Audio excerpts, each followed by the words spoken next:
this video, I do a few artworks of the little black kittens we've been taking care of for a while, named Sasha and Milo. This is my first little sketchy painting I made, which kind of represents both kittens when I first had them arrive.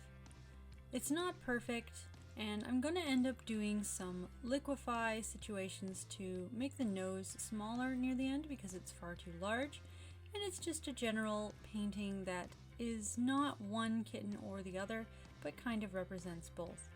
I did this quickly in Procreate, and I didn't really take a lot of time, and I did it in more of a relaxed manner, just trying to sketch and enjoy myself. As you see, I adjusted the facial proportions. Now we get into some video of the kittens themselves. It's a little hard to capture this video holding a large iPad in one hand while trying to play with the kittens with the other, so I hope the footage is half decent. As you can see, they're gorgeous owl kitty-like kitties, smoky black quartz looking Angora looking cats. Milo is the larger one that has more gray near the armpits and a slightly grayer mane, and Sasha is the one with a tiny white dot on her chest. She's more rounded, smaller, and more dark black overall.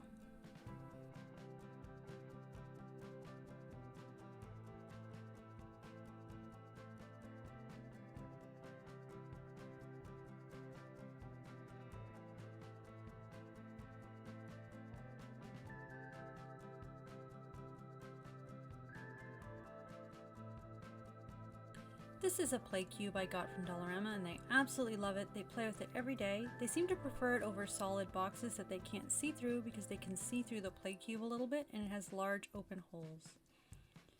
The specific painting I'm about to work on is Milo this time. I'm really trying to get a likeness here, but I'm not being too stressed out about it. Sorry for the jump cut in the footage there. I'm really trying to get the proportions more accurate when I get the sketch version, and I'm trying to make sure the limbs are still shorter and floofier. I'm really looking at the reference photo. This is more of a direct copy from a specific reference photo, whereas the original painting was more me looking at the kittens and just getting a general look. This one's more trying to capture Milo's likeness. Once again, I'm using Procreate to do this painting on the iPad Pro, and I'm using different brushes. Larger, softer brushes, but primarily soft round brush and regular hard round brush are the main tools I used for this particular painting. Although I find that I have some really nice brushes I've downloaded that are also going to be used in the next painting. I also used the smudge tool a fair bit to smudge things back that I thought looked too harsh. But I didn't switch to a lot of different brushes for this particular painting because I wasn't as much in the mood to switch to a lot of different brushes. I went through a lot of trouble to get more of the specific colors.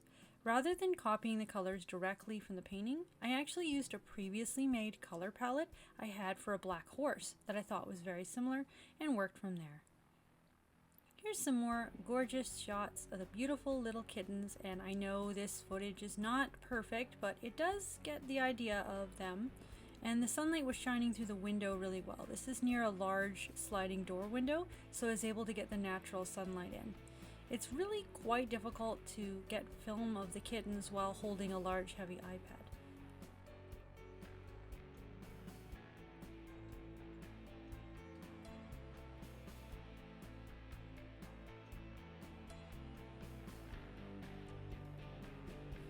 This last painting is Sasha.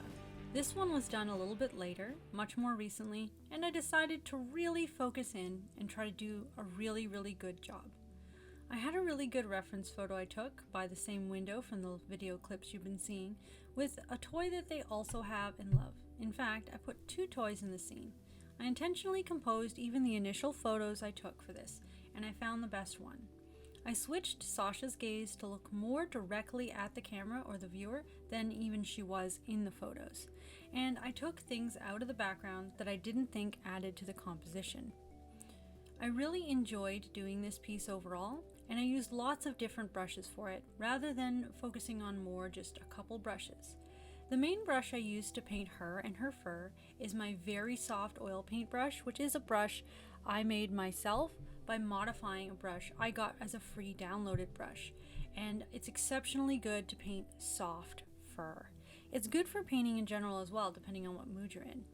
I also used soft brushes, soft air brushes, the hard round brush, the soft round brush in general, and I also used some sketching brushes, some harsher outlining brushes, and some different grain brushes I downloaded a long time ago for details in the background. I used lots of different layers, merging down when appropriate, and I really went for quite of a realistic painting look. I took more time and put even more effort into this one, and when I got too stressed out partway through, I stopped and went back to it the next day with fresh eyes and a fresh mood, so I was no longer upset at all with the painting. Overall, I was enjoying most of the process, but anytime I got frustrated or upset, I actually walked away from it and went back to it later when I was in a good mood. In general, it didn't take that long overall to do this painting, although like I said, I went back to it at one point the next day. I painted her two favorite toys in this piece because not only was she photographed with them in the reference, but these are her two favorite toys overall, I would say. Specifically, she loves the feather toy on the wire, and she loves the ball in the spinny thing. The original ball spinny thing looks a little different than this. It's more of a blue color than a turquoise, but I changed it to a turquoise because I prefer the color turquoise. When you're doing your own art, you can change things up however you like. I also took out a couple other little toys that were in the original reference photo that I thought didn't add to the piece and just cluttered it up a bit. Overall, I'm extremely happy with how it turned out. I didn't get it too detailed in areas that didn't need it, and I left a lot of softness to the fur. It reminds me that my soft oil painting brush is really excellent for painting figures like this kitten. Once again, that's all for this video. If you like my videos, please remember to like, subscribe, and turn on that notification bell to all notifications so you will know when a new video comes up. I aim for new videos every Wednesday, but sometimes life happens and things are delayed. I hope that you enjoyed this video, and we'll see you with another one very soon.